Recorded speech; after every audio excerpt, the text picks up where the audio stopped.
Vamos a continuar con el tema de ginecobstetricia. Igual vamos a manejar 8 puntos en esta clase. Es un breve repaso de la anatomía de los órganos reproductivos femeninos.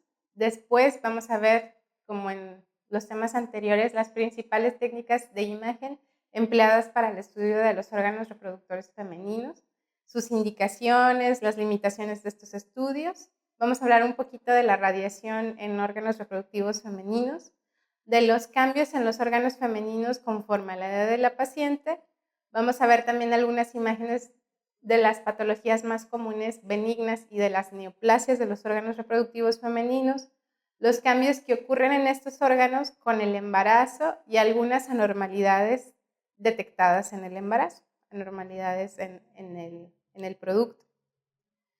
Y bueno, como recordatorio anatómico, sabemos que el útero tiene una forma de pera que va a estar formado por un fondo, un cuerpo y el cérvix. Sabemos que hacia los ángulos superolaterales del útero van a entrar las trompas de falopio, que son estructuras también muy importantes y muy relevantes cuando estamos hablando de la fertilidad femenina. Y por encima de la entrada de las trompas de falopio tenemos lo que es el fondo del útero. Conforme vamos descendiendo hacia el cuerpo, vemos un estrechamiento que corresponde al istmo y posteriormente el cérvix. El cérvix va a tener unos interno y unos externo y después va a estar unido con el canal vaginal. Esta es una vista coronal del útero. Cuando tenemos una vista coronal, podemos ver la cavidad endometrial también con una forma triangular. Si nosotros quisiéramos ver el útero en una vista sagital, como lo vemos en esta imagen, vean cómo la cavidad endometrial apenas sí es perceptible como una hendidura longitudinal, ya no tan parecida a este triángulo que veíamos en el corte coronal. El útero va a estar compuesto principalmente por 2 tipos de tejido. El miometrio, que va a ser la mayor sustancia del útero, y la parte que lo reviste, la parte interna, la parte mucosa, que es el endometrio, que va a tener una parte funcional, que es la que es susceptible a los cambios hormonales y que va a ser la que se desprende si no hay embarazo al comienzo del ciclo menstrual. De la parte de las trompas de falopio, la parte más distal, que corresponde a la parte que se representa en esta imagen, podemos ver adyacentes estos órganos elípticos que representan los ovarios, que también vamos a tener uno derecho y uno izquierdo. Y por último, las relaciones anatómicas del útero. Hacia la parte anterior del útero vamos a tener relación con la vejiga y hacia la parte posterior con el fondo de saco de Douglas y también con el recto.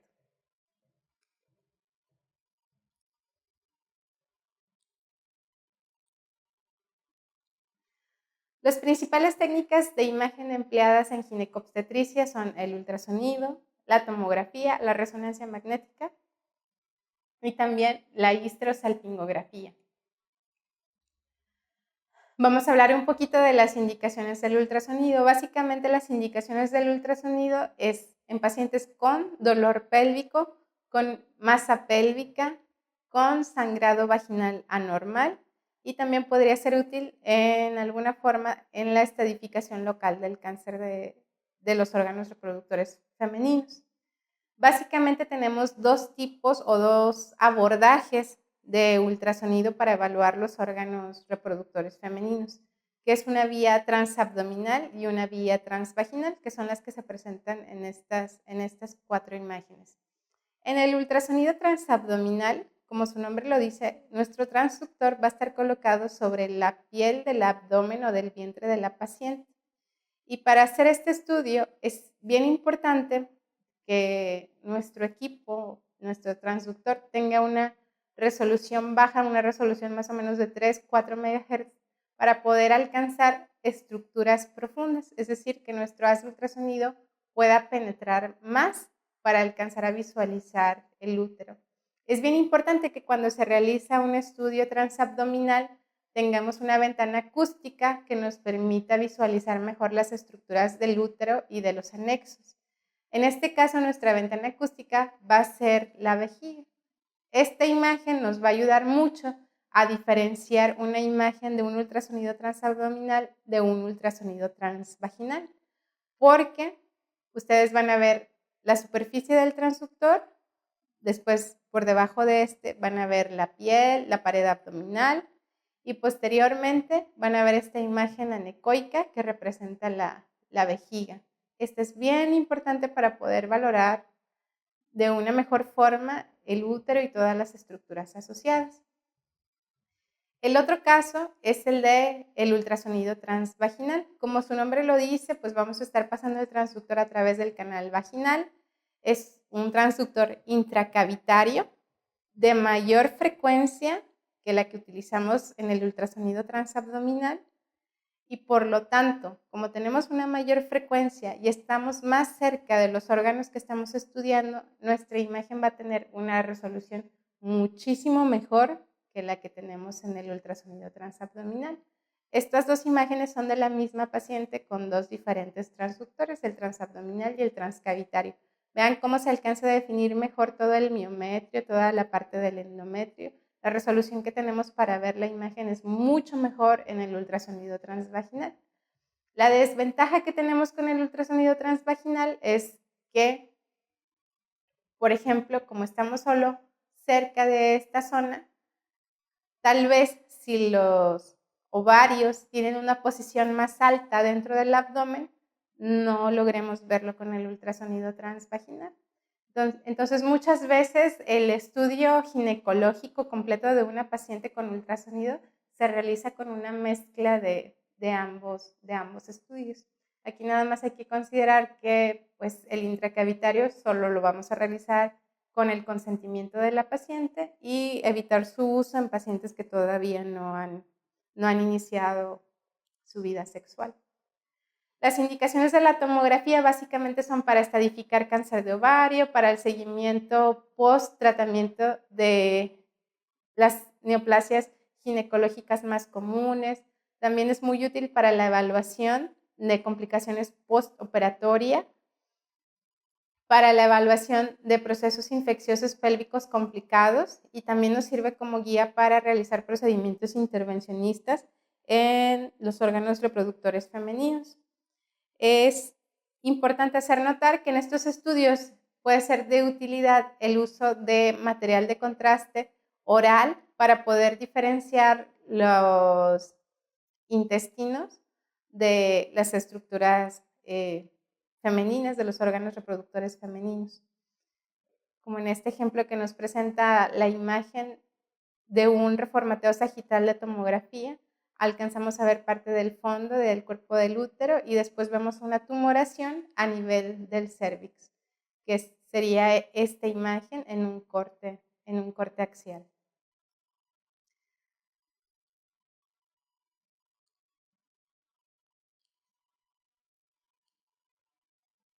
De las indicaciones de la resonancia magnética son muy parecidas a las de la tomografía.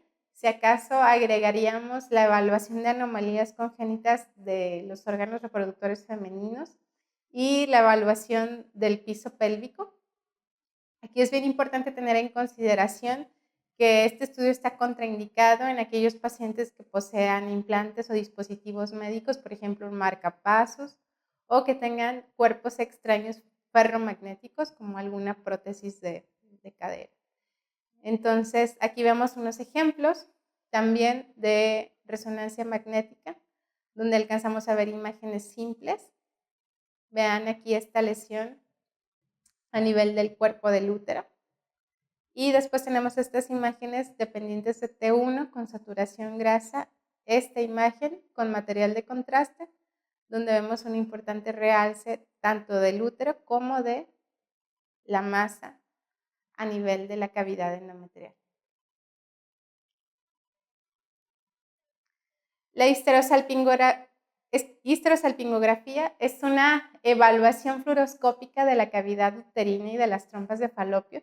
tiene indicaciones muy específicas en la evaluación de la patología de los órganos reproductores femeninos, como lo son las pacientes con infertilidad, ya sea primaria o secundaria, pacientes que sufren abortos recurrentes, pacientes con sospecha de anomalías congénitas en los órganos reproductores femeninos, pacientes con masas endometriales y uterinas, por ejemplo, los pólipos, los miomas submucosos o el síndrome de Asherman, que son algunas adherencias que se forman en la cavidad endometrial, pacientes con anormalidades tubáricas o sospecha de anormalidades tubáricas, por ejemplo, un hidrosalpinx, o el seguimiento posterior a una intervención quirúrgica de las trompas de falopio.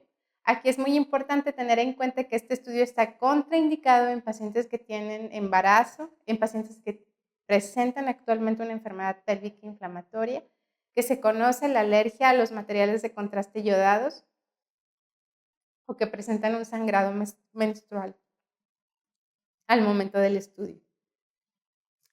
Es muy importante tener en mente que los órganos sexuales, tanto femeninos como masculinos, son muy susceptibles a la radiación. A altas dosis de radiación pueden provocar serios daños en óvulos y espermatozoides. Sin embargo, la dosis de radiación que se utiliza en los métodos diagnósticos de radiología, llámese tomografía o placa simple, utilizan dosis muy, muy bajas que pueden considerarse seguras respecto al desarrollo de defectos genéticos en la familia que pudiera tener o la descendencia que pudiera tener la persona que se está realizando el estudio. Entonces, al día de hoy no hay evidencia científica que demuestre que la exposición a bajas dosis de radiación de los óvulos y los espermatozoides produzca un defecto al nacimiento o sea una causa de aborto, por lo que podemos considerar a los estudios de imagen como un riesgo extremadamente pequeño.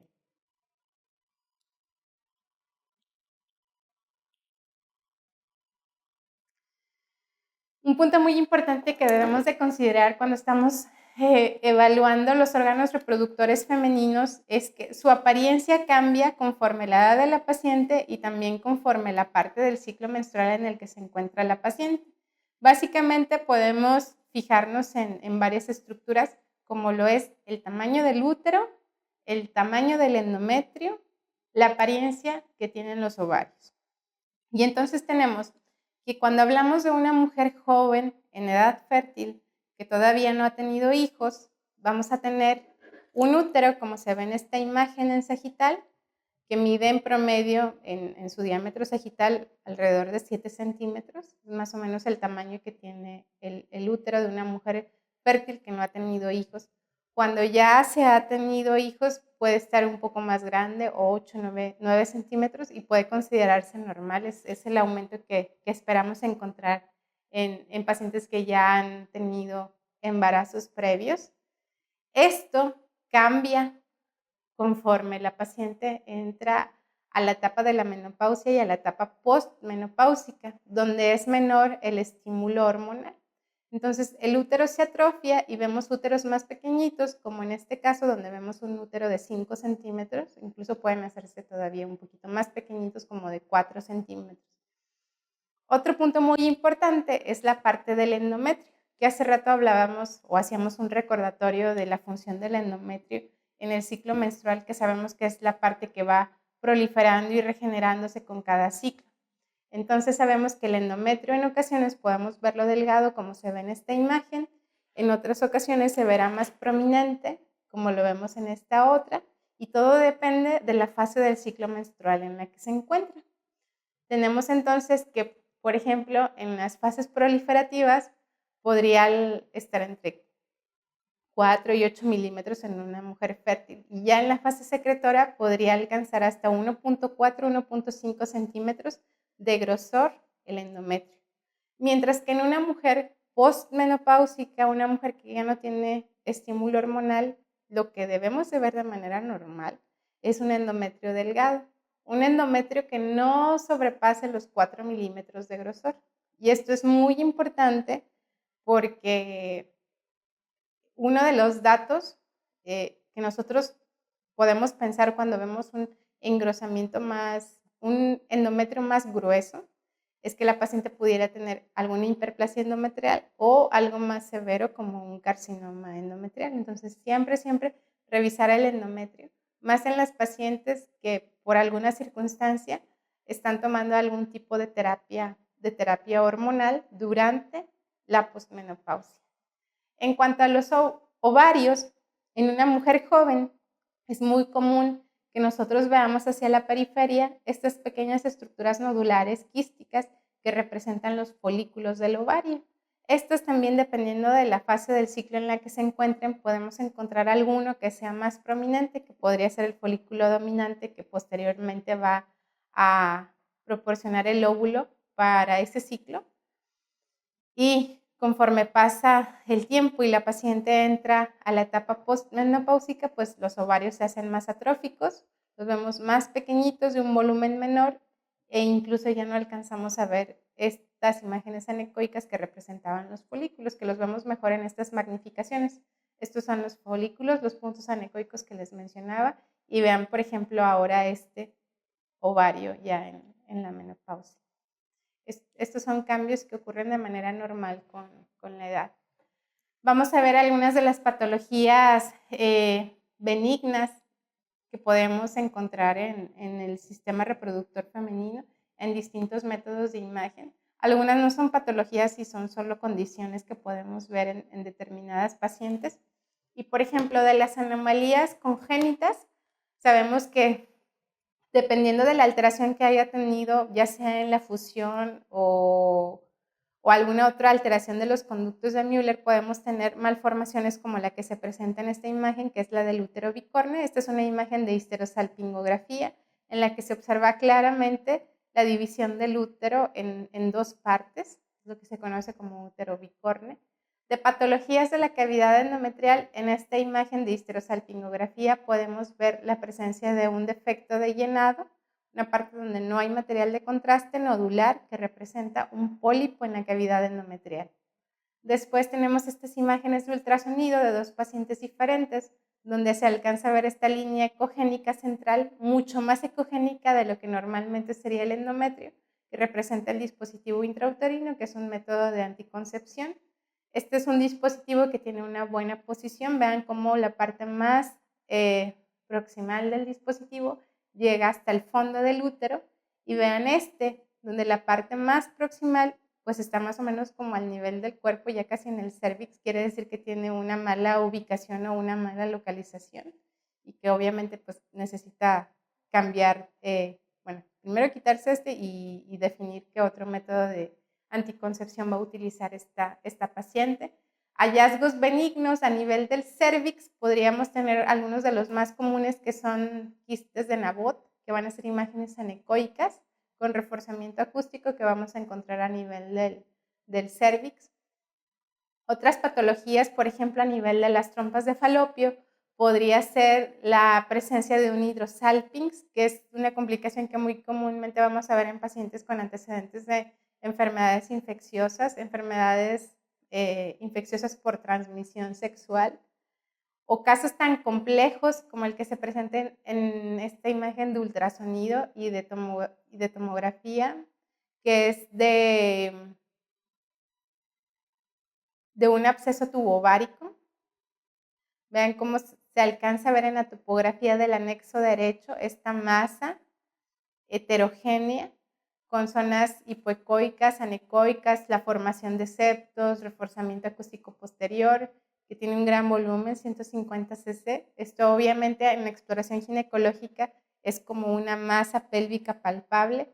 Perdón, esta es una imagen de resonancia magnética. En esta imagen de resonancia magnética de la misma paciente, vean cómo se ve esta masa, conceptos que realzan material de contraste y que forman parte de este complejo o absceso tubovárico. Y otros datos que podemos ver, por ejemplo, en las mujeres que utilizan terapia de fertilidad, terapia de estimulación hormonal, puede desarrollarse un síndrome de hiperestimulación ovárica, donde vamos a encontrar los ovarios muy aumentados de tamaño, y si se acuerdan de cómo se veían los folículos pequeñitos en la mujer fértil, vean que se hacen muy prominentes porque están varios folículos estimulados al mismo tiempo y puede ser una complicación en este tipo de pacientes. Esa es patología benigna o condiciones que podemos encontrar benignas en la mujer. De las patologías neoplásicas, pues podemos encontrar varios ejemplos, algunos benignos y otros que sí son malignos. De los benignos, el más frecuente va a ser el del mioma, que va a ser una tumoración a nivel del miometrio, que básicamente la podemos dividir en 3 tipos: intramurales, subserosos o submucosos. En este caso presentamos uno intramural a nivel de la pared posterior del útero. Vean cómo son masas que están bien definidas, ovaladas, que tienen una ecogenicidad muy parecida a la del miometrio. Este ejemplo de acá son 2 imágenes de resonancia magnética, una sin saturación grasa y sin contraste, y la otra con saturación grasa y con material de contraste. Quiero que vean, aquí alcanzamos a ver una imagen tubular hipointensa que representa un tampón que se coloca en el canal vaginal, y por encima de este vemos esta masa irregular de bordes lobulados que tras la administración de material de contraste presenta un importante realce que representa un carcinoma endometrial. Vean estas imágenes de ultrasonido a nivel del anexo izquierdo, del ovario izquierdo, donde podemos identificar una masa quística que tiene componentes sólidos y septos finos en su interior. Esta es una imagen muy sugestiva de un cistadenoma, una lesión neoplásica de los ovarios, que es muy importante investigar con otras herramientas clínicas para poder determinar si es de origen benigno o maligno. Otra de las tumoraciones más representativas o que más fácil podemos distinguir por imagen es la de los teratomas, porque sabemos que los teratomas van a tener componentes de las 3 capas germinales, y podemos ver componente de tejidos blandos, componente anecoico e incluso componente óseo, como es esta imagen ecogénica que nos da sombra acústica posterior. Esta imagen está a nivel del anexo derecho, era de una paciente femenina de 13 años y era un teratoma del anexo derecho. Y por último, de las neoplasias, pues este es otro ejemplo de un cáncer de cervix. Vean en este reformateo sagital cómo hay un aumento de volumen a nivel del cervix. Incluso el canal cervical y el canal vaginal está ocupado por este material que pudiera representar material hemático antiguo retenido en este punto. De los cambios de los órganos reproductivos femeninos con el embarazo, bueno, tenemos que la ecografía o el ultrasonido es el método de imagen más seguro, que no tiene efectos biológicos atribuibles y podemos hacerlo con relativa seguridad en las pacientes con embarazo. Básicamente podemos dividirlo en tres exploraciones o 3 abordajes que se podrían hacer durante el primer trimestre, el segundo trimestre y el tercer trimestre. Y ahorita vamos a ir viendo cada uno de estos. Recordar la parte embriológica de la concepción de un bebé, que básicamente pues es acordarnos de la parte de la ovulación, la fertilización, que todo esto ocurre a nivel de la trompa de falopio, que ahorita va a ser muy importante cuando estemos viendo algunas de las complicaciones tempranas del embarazo, como es el embarazo ectópico. Después, la formación de 2 células, el cigoto con dos células y su posterior división hasta que alcanza el estadio de mórula y posteriormente de blastocisto, que es cuando se implanta ya en la cavidad endometrial. Aquí tenemos una imagen, es un corte sagital del útero, pero vean que se ve muy diferente todas las imágenes que estábamos viendo hasta hace rato del útero. Vean cómo vemos líquido o un saco de líquido en la cavidad endometrial que representa el saco gestacional, y alcanzamos a ver este punto ecogénico que representa el polo fetal o el embrión que está dentro de ese saco gestacional. Y bueno, básicamente vamos a tener que por ultrasonido nosotros podemos ver tanto por vía transabdominal y por vía transvaginal etapas tempranas del embarazo. Generalmente hablamos más o menos como entre las 5.2 y 5.3 semanas de gestación, cuando ya podemos ver el saco gestacional a través del ultrasonido, que es esta imagen a nivel de la cavidad endometrial. Podemos ver también el saco vitelino, que es esta estructura anular ecogénica, que en los primeros días del embarazo va a proporcionar todos los nutrientes necesarios para el embrión. El embrión, que es este punto ecogénico que vamos a visualizarlo a partir de los 45 días de gestación, más o menos las 6.3 semanas de gestación. Y si nosotros ponemos nuestra exploración con Doppler, podemos evaluar también la actividad cardíaca de este embrión, que también va a ser visible más o menos desde los 45 días de gestación. Y entonces tenemos también que en el primer semestre es muy importante, principalmente en las primeras 5 a 10 semanas de gestación, hacer el cálculo de la edad gestacional en base a ciertas mediciones que podemos realizar en el ultrasonido. Una de ellas es pues, medir la longitud del saco gestacional, pero existen otras medidas. Las más confiables en el primer trimestre para determinar la edad gestacional pues, es la medida que se hace de la longitud craniocaudal. Tenemos también otras herramientas como lo es el diámetro biparietal, la circunferencia cefálica o la longitud del fémur. Estos son métodos para calcular la edad gestacional del producto. También es muy importante tener en consideración como complicación temprana del embarazo en el primer trimestre al embarazo ectópico, que si bien estábamos hace rato recordando cómo la fertilización ocurría a nivel de las trompas de falopio, como en ocasiones, en lugar de que haga su recorrido normal el huevo cigoto hasta su implantación en el endometrio, pudiera ocurrir que el huevo se implantara en otro lugar, en un lugar que no sea la cavidad endometrial, por ejemplo el ovario, o lo más frecuentemente es ver que ese lugar sea a nivel de la trompa de falopio. El lugar más común es a nivel de la ampolla. Hasta el 70% de los embarazos ectópicos se implantan aquí a nivel de la ampolla.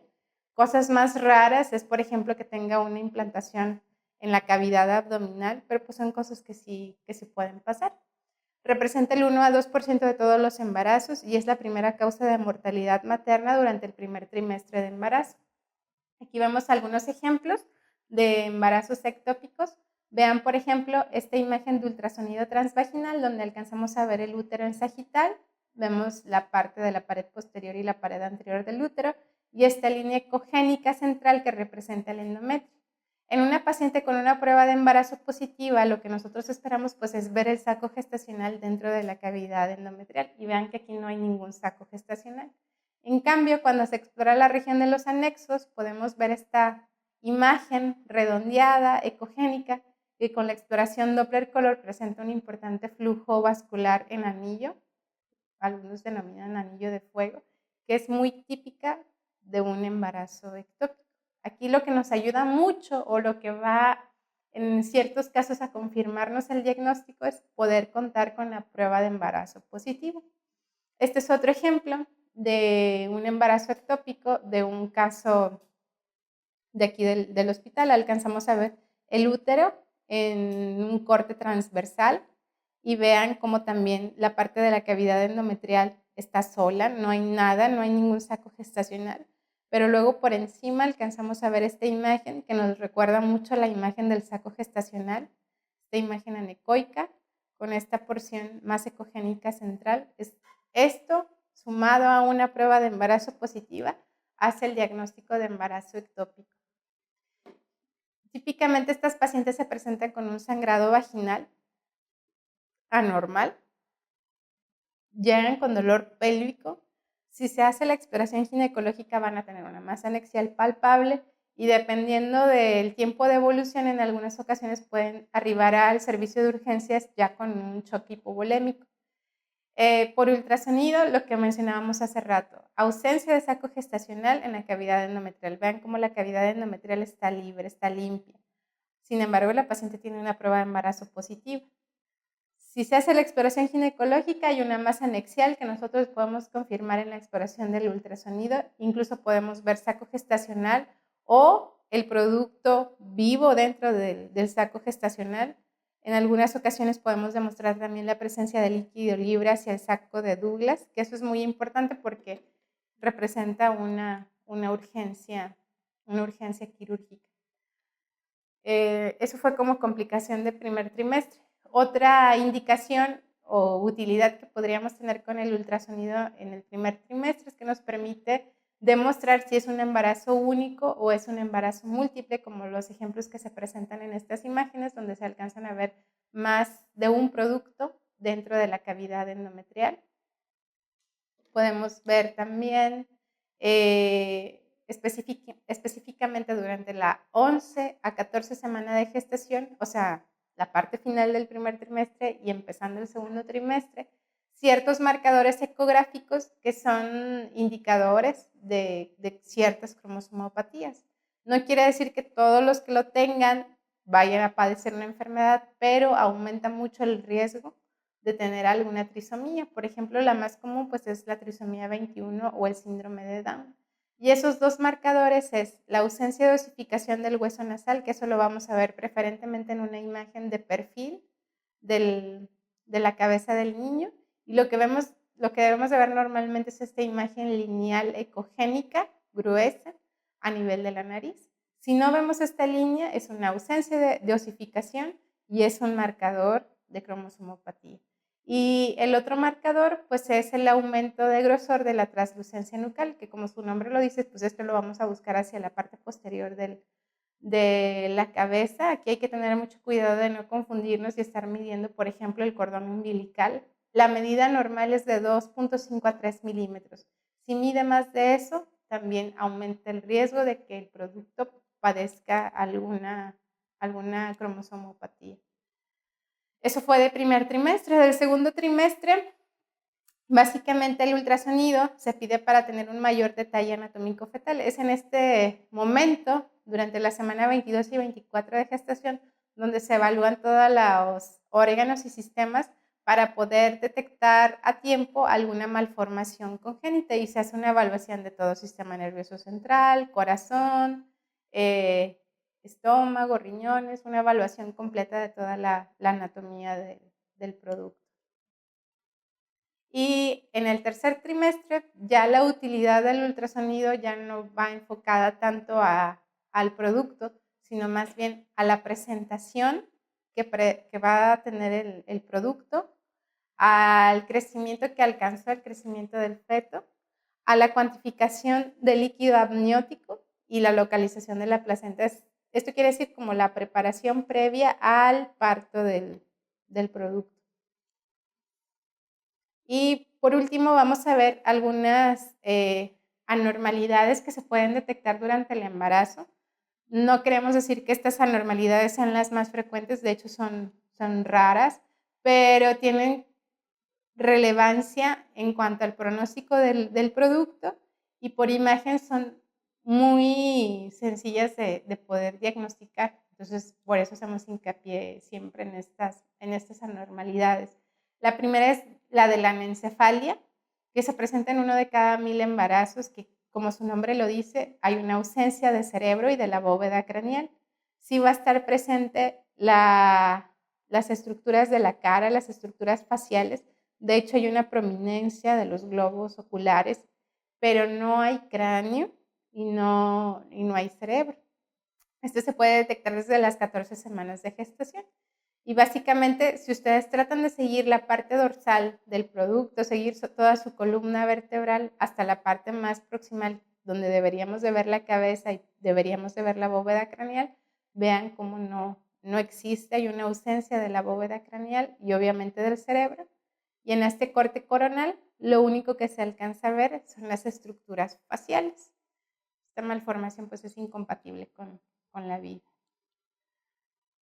Otras anormalidades del embarazo que revisamos juntas porque de cierta forma son parecidas, las dos son defectos de la pared abdominal, es el ónfalocele y la gastrosquisis, que ustedes ya debieron de haber revisado antes en sus clases de embriología. Los dos representan defectos de la pared abdominal donde hay protrusión de los órganos abdominales hacia afuera, pero la manera en que se presenta es diferente. Por ejemplo, el ónfalocele es un defecto de la línea media. ¿Qué quiere decir de la línea media? Pues está central, tiene una localización central. Por eso cuando nosotros hacemos la exploración con Doppler o la revisión con ultrasonido, en la parte central de esta protrusión vemos los vasos umbilicales, la inserción del cordón umbilical. Este defecto puede contener tanto intestino como órganos sólidos y normalmente es un defecto que está cubierto por una membrana que lo protege del líquido amniótico. Esta es la imagen típica del onfalocele.